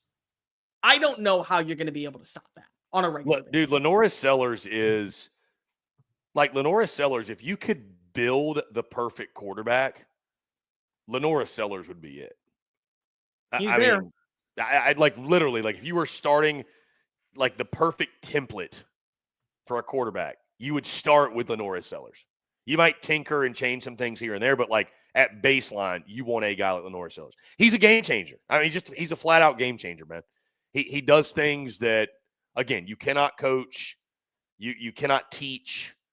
You either got it or you don't. You're born with it, and LaNorris Sellers has got it. He's got the it factor. Yep. So it's a lot of fun to watch. He is must-see TV every single week. That being said, I want to get your other top takeaways from the weekend that was. Obviously, all the other games, a lot of non-conference action. Just running through them really quickly. Mizzou beats Central Arkansas 61-6. Georgia beats Marshall 45-7. Bear, my favorite bet of the weekend that hit. Marshall plus 39.5. Marshall scores that late touchdown to win your boys some money to lose by 38. Thank you so much, Thundering Herd. Thank you. I really appreciate that. Florida beats Long Island 55-0. Oklahoma wins 35-3 over Illinois State. Texas A&M, kind of an interesting game. They won 42-24. I think that game was like 20-17 at one point. It was close at one point. It was a very, very intriguing game, which for me, I felt really confident in my pick of UTSA making it to the college football playoff as an American team. Like it was 20-17 at one point before they pulled away. Yeah, really close. It was really close at one point. Ole Miss won 63-7 against Georgia State. Mississippi State beat Southern Miss 34-17. Kentucky beats Toledo 24-16. Arkansas beats Alabama A&M 52-7, and Vanderbilt beats Charleston Southern at 45-3. Top takeaways, and I'll kick it over to you, Bear, because again, we can be really quick with these. Got to see the highlights and watch a little bit of Ole Miss Georgia State. Dude, Austin, I know you and I are both really high on Austin Simmons. He throws such a pretty ball, man. It is just, and I favor him a little bit more because he's a lefty and I'm a lefty, but like lefties in general, lefty quarterbacks, it's beautiful coming out the hand. Obviously, he has a big night, 341 yards through the air, which you hit that bet too, right? Yep. The over on his, I hit the over on the win total. Yeah. I hit the over on the player prop when it came to his passing yards, and I hit the over on his passing touchdowns. Good man. Good man. Bears crushing FanDuel. Right I am having a very good week. I just need the under to hit in this game between Miami and Notre Dame, which apparently CJ Carr just threw an interception. I'm going to go back and watch that later tonight, by the way, like at 1 a.m, since I don't have to go to work tomorrow. Big takeaway for me. Yeah. I got 2. I'll start with the first one, and then I'll let you go back to you. How wrong you are on Kentucky? No. That was again, it was 10-2 at one point, and it was back and forth. No, Kentucky's not a good football team, but it is funny. I commend you for going out there and picking the Toledo pick. I felt like I used that card last year, and I did not feel confident that I could go back to the well twice. But I commend you. I commend you for that pick. Really, I do. I was very, very, very impressed with how this offense looked for Mississippi State. I was very impressed with the way that they were able to respond. Yes, they were in a trap game moment where they easily could have put themselves in a position of losing to I think, still solid. It's going to end up being a very solid G5 program in Southern Miss. You saw growth with Blake Shapen. You saw the wide receivers really step on up. Brandon Thompson had like 92 yards. Sado Tureau, who's their tight end, he had a big-time 55-yard score. Anthony Evans looked really comfortable running this offense. Aiden Williams had a big-time catch. The running back room, my favorite bet and my favorite bold prediction was seeing Davin Booth and Fluff Bothwell be a 1-2 combination and a very solid top 5 running back tandem in college football. I mean, the SEC this year, that's going to hit. They looked night and day different from where their offense was a season ago. I think because they can trust that run game. I'm very excited to see what they continue to do moving forward with it. Because they may end up making at least 4 wins, and 4 wins from a season ago if one's an SEC win. Very promising.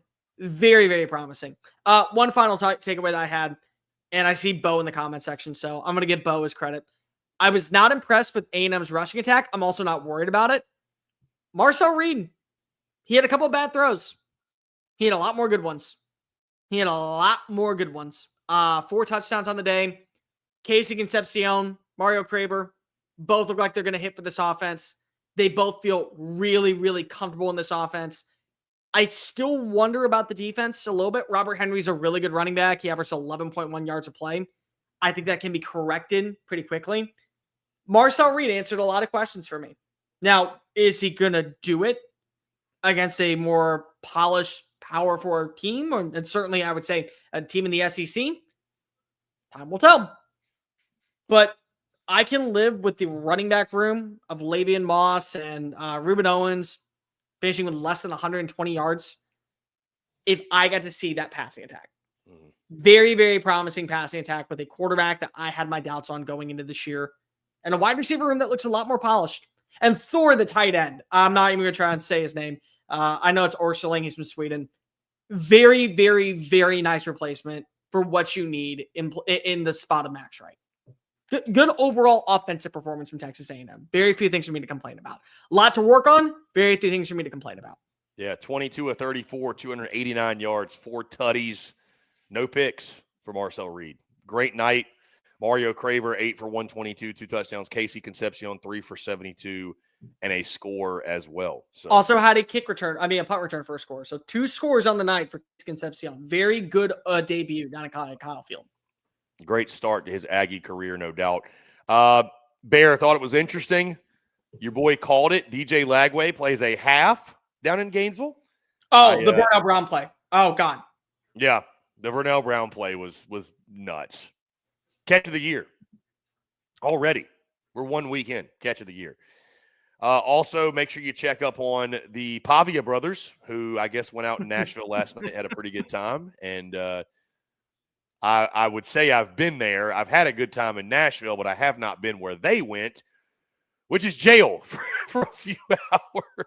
So, I don't know. I guess you beat up on Charleston Southern 45-3, and yeah, it was the boys decided to go out and have a good time. So listen, it is what it is, man. Who knew being awesome was against the law? You know, they're just out there, just vibing, man, just vibing. So very fair. Bo Pabula, thank you for also hitting my other win total single-handedly. I might add in. So yes, yeah. Prayers, by the way, over in that game, and Bo Pabula was awesome. Yeah, I know that game happened Thursday, so it feels like it was like literally forever ago. But hate it for Sam Horn, man. Hate it for Sam Horn. It's time. I guess it's time to. Can we agree it's time to go to the Dodgers? It's time to lock in on baseball. Yeah, I hate it, but it's time to lock in on baseball. And by the way, too, yeah, you mentioned Bear. I had Missouri. I got them right at kickoff minus 38.5, and they win by 55 points. 55. So, they single-handedly beat the over in points. Yeah, with 61. You called it. Yeah, you called it. So. Really good stuff. A great week. Week 1, it's always nutty. It's always unpredictable, but certainly when you're in week 1 and we have all these questions about these teams, Bear, many still unanswered. Some were answered, and it's just going to set up for an incredible week 2. Before we get out of here, Bear, I got a couple of segments for us. 2 different segments. We're going to start adding these on at the end of every show. I think this will be a lot of fun. The first one, Bear, let's overreact. Simply, let's overreact. Your overreaction. Get as wild with this as you want. And, guys, we'd love to hear from you in the comments, Facebook, YouTube, Twitter, wherever you're at. Your overreaction, Bear and I are going to give ours. Mr. Cole Thompson, let's overreact. What's your overreaction coming out of week 1? LSU goes undefeated. Garrett Nussmeier wins the Heisman Trophy. Brian Kelly wins Coach of the Year. They win the national title. I mean, I'm sorry. If that defense is the way that we're going to see it show up every single week, the offense is going to get better. You're kidding me if you don't think that that's an overreaction. I can trust the defense with a quarterback going into year 2 of an offensive system with solid weapons and at least somewhat of a manageable run game, something to turn to on the opposing side. Undefeated. Brian Kelly gets to shut up every single person outside of the world of college football who hates on him. Garrett Nussmeier gets to literally drop his you-know-what on the faces of anybody that called him overrated and the most overrated quarterback in college football. He's going to end up being the number 1 overall pick because he's going to figure it out. It's just that defense alone. That's the biggest. It's overrated, but again, I understand it's a bold take. That would be the way I am. Bear, my overreaction, which I'm going to label it as an overreaction, even though it's just simply my reaction. My overreaction is Kalen DeBoer ain't it, man. Not only is Kalen DeBoer not it, he's a certified bum. Like, he's a bum. He's a scrub. Like you're not built for Bama. You're right. It is an overreaction. You're not built for Bama. You're not. Like, I'm out. I'm out on Kalen DeBoer. You're going to have to win me back. You are. And again, it's not because they'll show up against Georgia. They'll show up against LSU. I don't doubt that. But you cannot tell me, you cannot look at the schedule and tell me there's not another loss coming to an unranked team. I mean, who says Vandy don't walk back into T-Town and do it again? Diego Pavia. As crazy as that sounds. I mean, who says you get Tennessee at home? You got to go to South Carolina with LaNorris Sellers. And this is a different LaNorris Sellers than what you saw last year. I think we can all agree with that. He really came into his own after that game. You got to deal with Oklahoma again. Hey, you got to go face Jackson Arnold and go face Auburn and a Jackson Arnold that cooked you last year. So I'm just out on Kalen DeBoer, man. Like the incompetence. I know it's week one. I know you don't know a lot about your football team in week one, but I feel like Alabama was one of those you kind of knew. You had so much and you have so much back. Like, it's not like you're starting a bunch of true freshmen all over the field. Yeah, you got a new quarterback. I get that. But everything else is in place. And, like, it can only be a couple different issues. Is it a talent issue at Alabama? No, nobody would say it is. Nobody would sit here and say they just didn't have the horses to go out there and beat Florida State. Come on, miss me with that. Me with that. So it's got to be coaching. It has to be. And we talked about it earlier. Like, it's the way that it's happening. The fact that, like, undisciplined behavior is becoming part of the Alabama brand under Kalen DeBoer. It's just inexcusable, man. It's flat out inexcusable. Who knows? Maybe Kalen DeBoer uses this as this is the thing that sparks the change that starts his run at Alabama. And we talk about him years from now as one of the greats in Tuscaloosa. But I don't see it. I just don't see it. I really do not see it. Like, how much better can the roster get, man?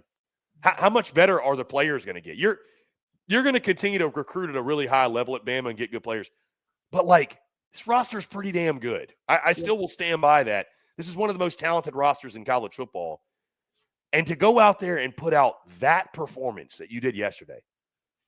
And, by the way, this goes beyond the fact that I had Alabama minus 13.5, and that just failed miserably. But give all the credit in the world to Florida State. Brand new roster. I give tons of credit to Tommy Castellanos. Like I said, Bear, Tommy Castellanos is the biggest winner of week one. He talked his crap and he talked his shit and he was allowed to go ahead and stand on it. He talked that talk and he stood on his business. And that I can respect. Yep. I absolutely can respect that. But, like, on the other side, that's what's so baffling to me too. Like, Bear, can you even, like, think about this. Can you even fathom somebody disrespecting Nick Saban's Alabama that way? Like, they wouldn't live to tell the tale. This kind of reminds me of the Vandy player where he's like, hey, Bama, you're next. What did Bama do? They went into Nashville and beat them by 50. Like, it's like, yeah, he was right. In fact, we were the next team on their schedule. You were next. There. Technically, you were next. Yes, we were next. You are correct. Like, it is just almost hard to wrap my brain around that somebody could spend the entire offseason talking the way he did and Alabama do nothing about it.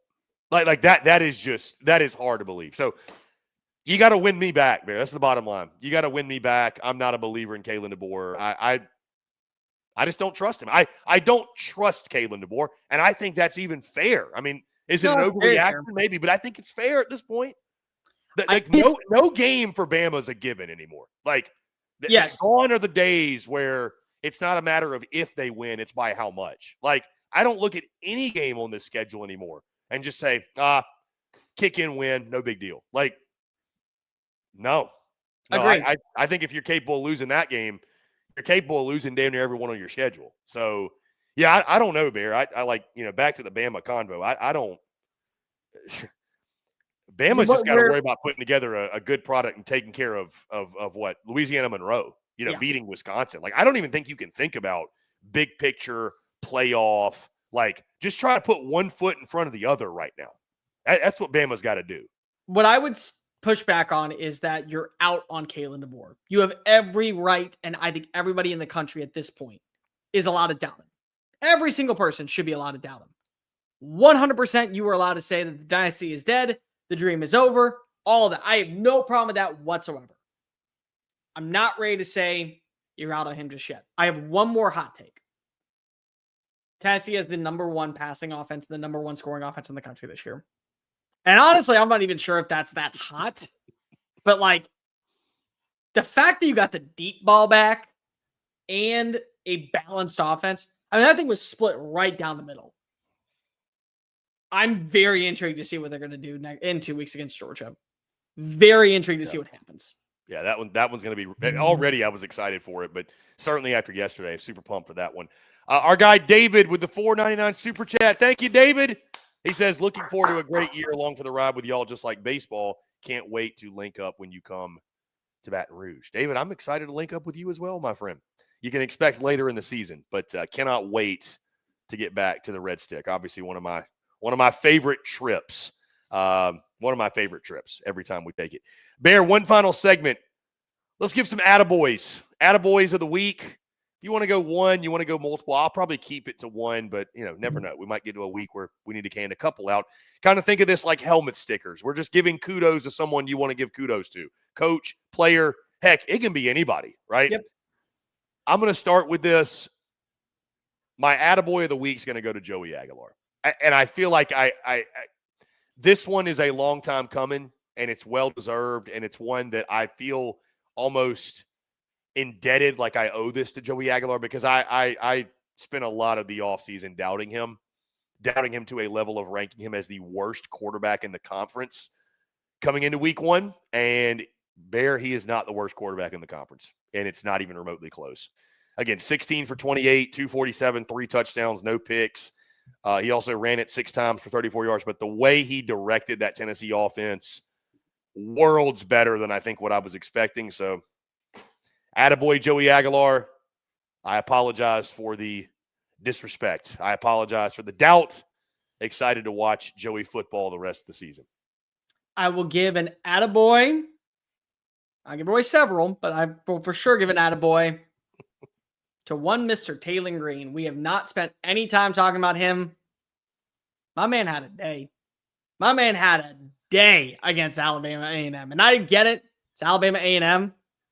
You throw 6 touchdown passes, you get an attaboy. You have over 360 yards of offense, you get an attaboy. You get an attaboy. You 100% do. Again, I told you, he's going to make me do some dangerous things this year, Chris Phillips. He is going to make me say some very irresponsible things. I'm okay with being irresponsible right now. You get an attaboy for that. 322 pass yards, 6 touchdowns, 9 carries. 41 rushing yards. Like we said, it really reminded us, Bear, of their season opener last year where he just video game. It's video game numbers. Yep. Literally, that's video game numbers. So, attaboy to Taylor Green, no doubt. Bear, it's a lot of fun, man. Like I said, we could go all night with this. We could go on for hours. Week 1 delivered. Whether your team won, lost, indifferent, what have you, it absolutely delivered. Bear, I really appreciate you. Again, all those in the comments, Facebook, YouTube, Twitter, featuring your comments throughout the show. Thank you all so much. Those listening via podcast, we cannot say thank you enough. And once again, shout out to all those tuned in live. Shout out to all those listening after the fact. We really appreciate y'all. Week 1 was a massive success. Columbus was a blast. Again, more on that on Monday or Tuesday. I don't know this week with Labor Day. We might switch it up. But either way, going to have a full breakdown of that. The vlog will be dropping later in the week. Game previews, predictions.